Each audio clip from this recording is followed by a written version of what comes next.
as an associate employee relations representative.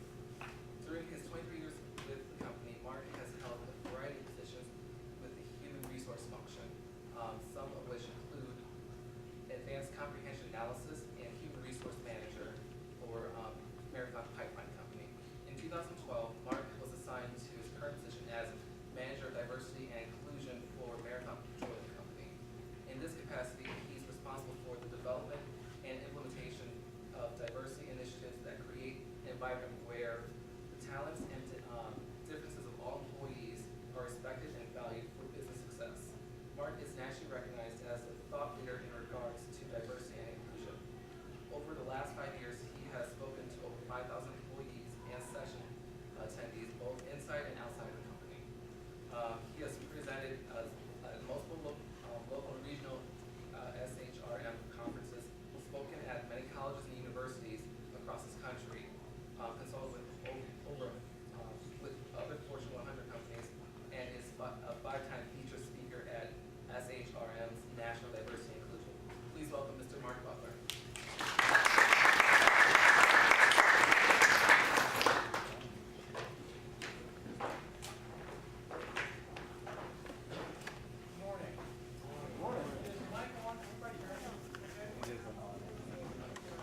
Now, let me say it's always a pleasure to be before any audience that wants to hear about diversity and inclusion. But I have to say I'm really surprised by the number of attendees. And I think the rumor that you're going to get free gas cards, that is not true. Free Marathon gas cards, that will not be the case. And I also found out that I was really engaged to see everybody here, and I find out that you're also get credit for a class. So do make sure you sign up, but you can't leave until you are done. The good news is that we won't take the full hour, so we'll get you out here a bit ahead of schedule. But hopefully there'll be information that you will find value added. Let me add a little bit of context and introduction. First of all, thank you, Nathan, for having me. Thank you for all the work that's required to have this type of day of celebration. It takes a lot of coordination, so thank you for Black United students and their efforts. Also, I have to thank Dr. Sharon Perry-Niles for the invitation. For those of you who don't know, not only is she smart and intelligent, she is an outstanding ambassador for the University of Finland. She's been to our company and spoken to many of our employees, and they have nothing but very high praise for her and her work. So we have a very valued asset at this university. A bit more about me. Add some color and context to the introduction. I am a long-term Marathon employee. I am a company man. I make no apologies for that. I've been with the company over 30 years, and I've done things with this company that I never thought I would ever accomplish. As a youngster growing up in Toledo, Ohio, as a product of public education, a product of also public housing, I never thought that I would travel the globe speaking to folks about diversity and inclusion. And that's a result of having worked for an outstanding company. So I make no apologies for that. It doesn't mean I agree with everything that we do, but I'm very pleased and very honored to work for the companies that I do. I'm also married, not to disappoint those in the audience who would think otherwise. I'm married, I have 8 kids, been married for 32 years, 8 kids, I did say 8, I said 8. All single births, that tends to be a question that someone always asks. And all with the same woman, that's always a question that's always in the background as well. I have 8 boys, 8 girls. My youngest is now 15. In fact, one of my kids almost maintained the notion of attending Tiffin University, so I'm familiar with the work that you guys do here on campus. As Nathan said, I've been with the company quite some time. Actually assigned to this current job since 2002. And as an HR professional, I've had a variety of things that I have done in my career. I've crossed picket lines, I've hired and fired people, people threatened me. But let me tell you that the work of diversity and inclusion has been by far the hardest work I've ever had to do. It's also been the most rewarding, because when you see a person come in the doorway one way, and then in a matter of minutes leave with a 180-degree different perspective, it's something that approaches the divine. I, as an HR professional coming from Toledo, Ohio, never thought that I would do this work. Because, number one, I didn't know what it really was. But I have found that as you can embrace and listen to what I hope you will hear this morning, it can fundamentally change the way that you see the world. I have to tell you, I do have prepared remarks, so don't let that freak you out that I will be reading my remarks, but that's done on purpose so I can stay on task, because there are certain words and phrases I want to make sure that I use on purpose. So don't let that freak you out. And I have to tell you, when Sharon extended the invitation, I said, sure, I'd do it. And then as we got closer and thinking about Martin Luther King Day, and geez, it occurs in the same day of President Obama's second inauguration, and you read online all the great things people are saying, all these wonderful speakers who are much more articulate and bright than I am, my reaction was to call her and say, hey, nope, get somebody else. There's no way that I can compete with all that's being said on this day about this man and his topic. But as I pondered and thought more about it, I thought, you know what, we each have a story to tell, and I hope to share mine with you this morning. And I hope that it will provide you with something to think about. I suspect it may agitate some of you, but I hope that you will receive it in the spirit of kinship in which it is given. So with that, let me begin. You must be wondering about the prospect of yet another speech about Dr. Martin Luther King, Jr. What is there left to say, right? A few steps down the way to the Pfeiffer Library, or a few clicks of your computer keyboard can take you to the vast, rich history of Dr. King and his legacy. And as I was rereading and preparing for this morning's event, I read, among others, letters from a Birmingham jail, an almost modern-day Paul speaking to us from behind the walls of Bill Connor's Corinthian jail. I read, I see a promised land, which is eerily prophetic. It was his last message that he gave prior to being gunned down that night in Memphis, Tennessee. And of course, I read, I Have a Dream, perhaps his most popular and widely recognized discourse. As I pondered these great works in search for a message of meaning to share with you this morning, I became a bit uncomfortable with where my thoughts started and eventually landed, because as I reread and relearned about this great man, I became convinced and even compelled that I would not share a message coated with politically correct sugar and a happy smile gaze. Why? Because if I'm to be true to the man this morning, I must speak to you the words and the concepts that he spoke, and the tone and the tenor that he spoke them. This will not be a "'twas the night before Christmas" story, something to be dusted off once a year, to be shared with milk and cookies to make you feel nice and warm and comfortable. I trust my word will lead you down the path of contemplation. They may also even provoke you to agitation. But again, I hope that they are received in the spirit of kinship in which it was intended. For those of you looking for a general direction of where I will go this morning, I will, one, delve in detail what I believe is a selective recall, oversimplification, and almost historical amnesia of what we have to say about Dr. Martin Luther King Jr. Secondly, I'll express an opinion on King's place in American history, and then finally, I'll speak to what I believe was a source of his strength in leading the struggle for liberty, justice, and civil rights. I have a dream. Continues to draw millions around the globe to his hopeful vision of racial harmony.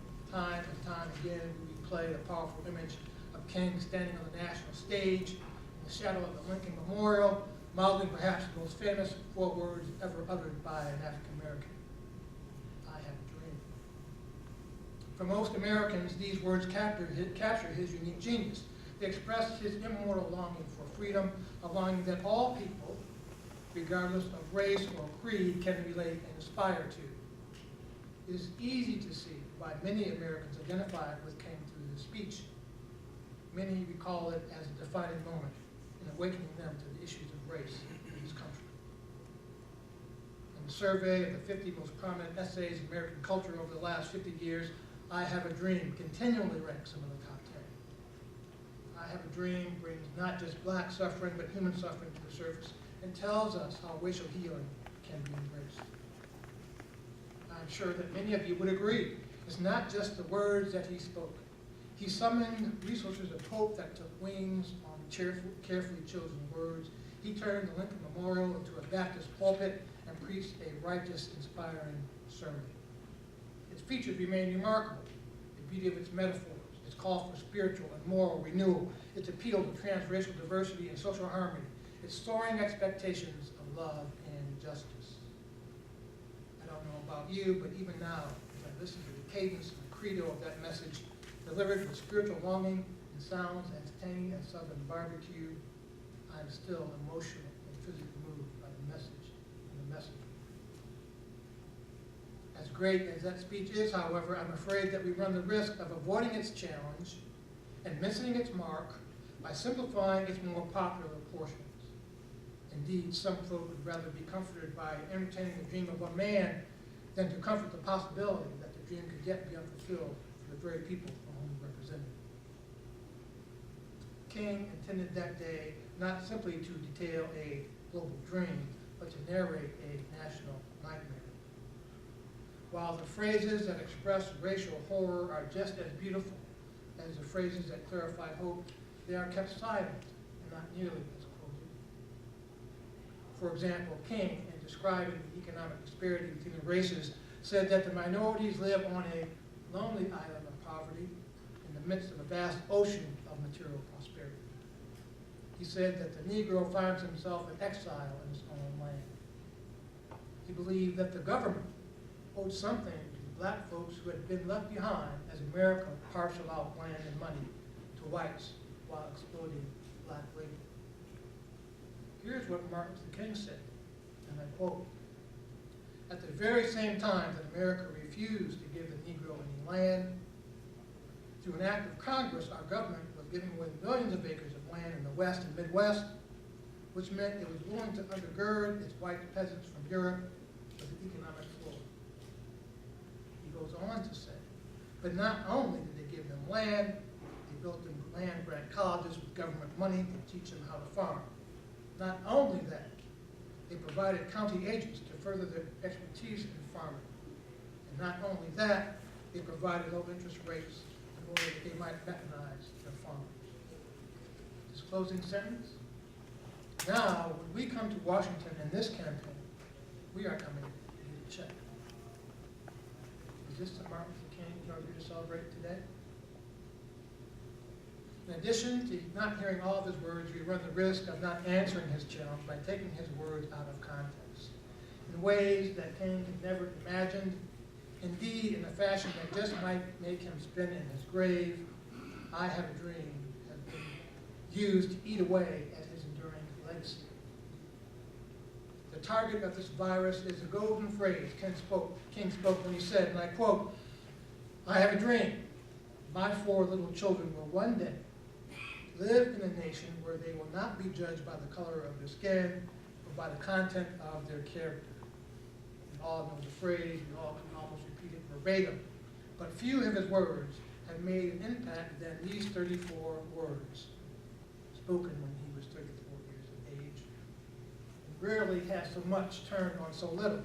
One phrase has been plucked from his speech to justify assaults on civil rights in the name of colorblind policies. Liberals and conservatives alike take these words as justification that the greatest civil rights leader this country has ever known, a black man no less, believed that we should be color neutral in all of our policies and our politics. To be sure, Martin Luther King Jr. hoped for a colorblind society, but only as oppression and racism were destroyed. Then, when color suggested neither privilege nor punishment, human beings could enjoy the fruits of our common experience. Until then, he realized that his hope was a distant but necessary dream. Just a quick read of this man's life would reveal to you that he felt yet while discrimination was alive and well, we as a nation must actively protect and provide the opportunity to those to which it belongs now. Charges of reverse discrimination were leveled at King then, even as they continue to be raised now. To discriminate for one is to discriminate against another, the argument goes. King wrote, "On the surface, this appears reasonable, but it is not realistic. It is obvious that if a man is entering the starting line of a race 300 years behind another man, the first would have to perform some impossible feat in order to catch up with his fellow runner." King spoke out in support of affirmative action and even sowed the seeds of reparations. Is this the King you're here to celebrate? We have to listen to what King said in all of his works, as well as on that muggy August afternoon. It's easier to embrace that day's warm memories than to confront the cold realities that led to the March on Washington in the first place. August 28, 1963 was a single moment in time that captured the suffering of centuries. It was an afternoon shaped just as much by brutality and oppression as it was by uplifting rhetoric. We have chosen to forget how that speech and those words were voted through blood and tears and time. The speech was lauded by many, but not by all. 2 days after the speech, William Sullivan, the then head of the Counterintelligence Department of the FBI, wrote the following words. In the light of King's powerful demagogic speech yesterday, he stands head and shoulders above all other Negro leaders put together when it comes to influencing great masses of Negroes. We must mark him now, if we have not done so before, as the most dangerous Negro of the future of this nation from the standpoint of communism, the Negro, and national security. X wrote in his autobiography, who ever heard of an angry revolutionary swinging their bare feet together with their oppressor in lily pad pools with gospels and guitars and I Have a Dream speeches? A year after he spoke I Have a Dream, 2 of the 3 major news magazines, Time and Newsweek, featured increasingly positive stories on King and both named him Man of the Year. But much to the dismay of the press, however, King stepped outside the quaint little box they tried to keep him in. He began to identify and speak even more strongly about the masses of Black, white, and Latino poor, not only nationally but globally, this being the first thread of diversity being woven into the fabric of our social culture. When he said that all human life was tied together in a single garment of destiny, he was praised by all. Yet, when he insisted that racism, economic inequality, and militarism were the triplets of social misery, he was attacked for oversimplifying social issues that were too complex for him to understand. He paid dearly for his departure from the socially acceptable script he was supposed to stick with. Financial support for his organization dwindled. Moral support for his war on economic inequality waned. His anti-war protests caused him to be denounced by even other Black leaders. And the greatest law enforcement arm of this nation, the FBI, conspired to illegally wiretap, discredit, and derail the man and his mission. In 1967, for the first time in a decade, King's name was left off the Gallup poll list of 10 most admired Americans. This is not the King we choose to remember. The King we prefer is easily absorbed in fast food ads for his birthday celebration. He domesticated his threat, removed his danger, turned his wounds into waves and smiled. There is no suffering, only light and glory. We have forgotten how much heat and hate the mere thought Dr. King could whip up. The hate that finally tracked him down on that night in April in Memphis, Tennessee. Take a few words out of context, freeze a point in time, conveniently ignore the thousands and thousands of other words he spoke, have a party, call it good, and then place him back in the icebox of our social awareness. I dare say that if King were to use my earlier metaphor, he might begin it this way. 'Twas another night in the city and all through the nation, the Negro was free and off the plantation. The laws were written and hung on the books, yet folks still were judged and held back by their skin and books. It's one thing for me to be righteously indignant about taking King's words out of context to justify positions he never would have taken. It's another thing altogether, though, for all of us to understand the need to apply his words skillfully especially his more challenging words, to include all of the parts of his vision and his dream, even if they disturb us. But why should we? Why should we even remember Dr. King's challenging legacy? Because Martin Luther King Jr. is arguably the greatest American ever produced on native soil. Figures like Abraham Lincoln and Thomas Jefferson certainly seized the national imagination, and rightfully so.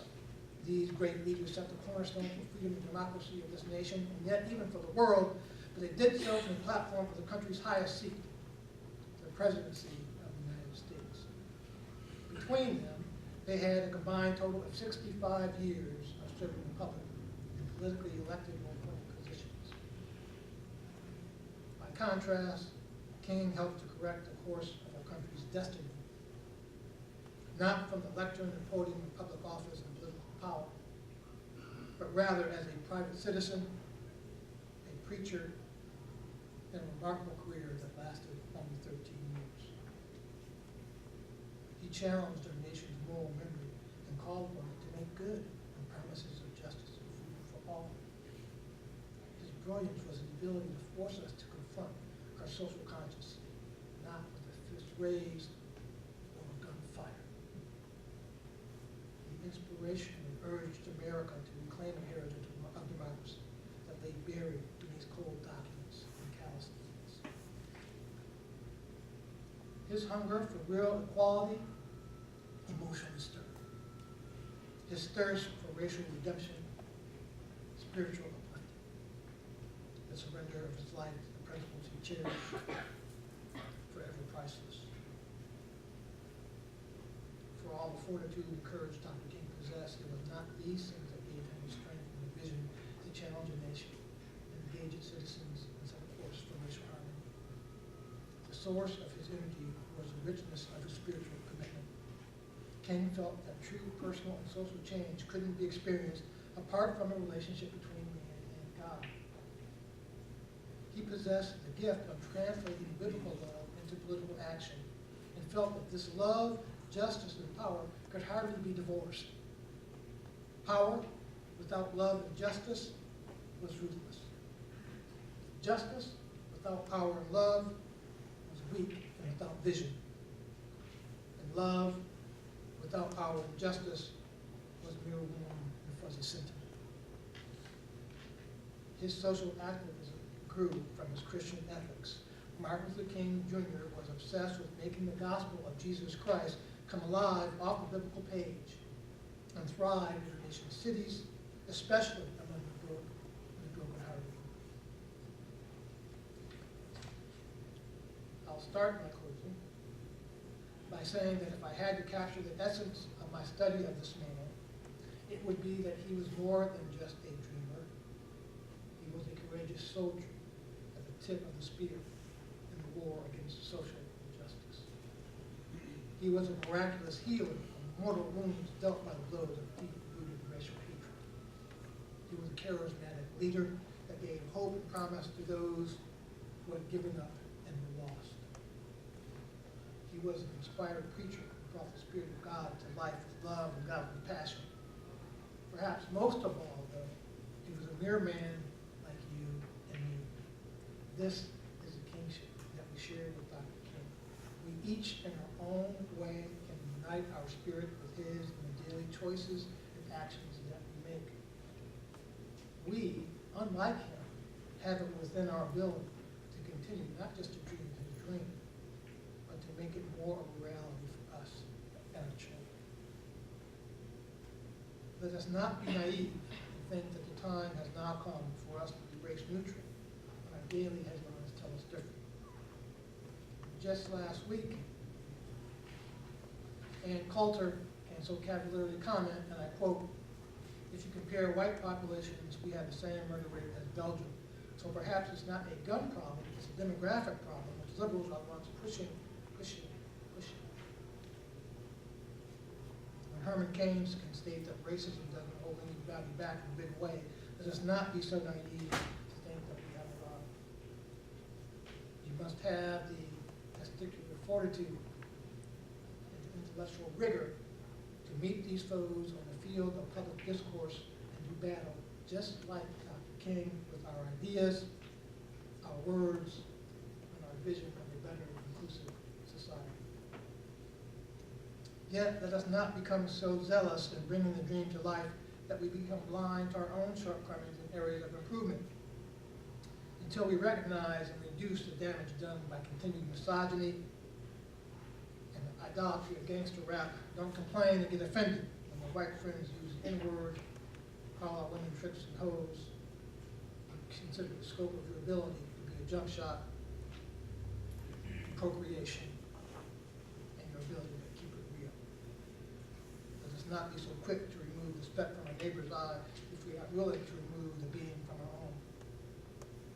And finding the boogeyman of prejudice and discrimination behind every word and deed of someone of another race only makes the claim to be of no effect.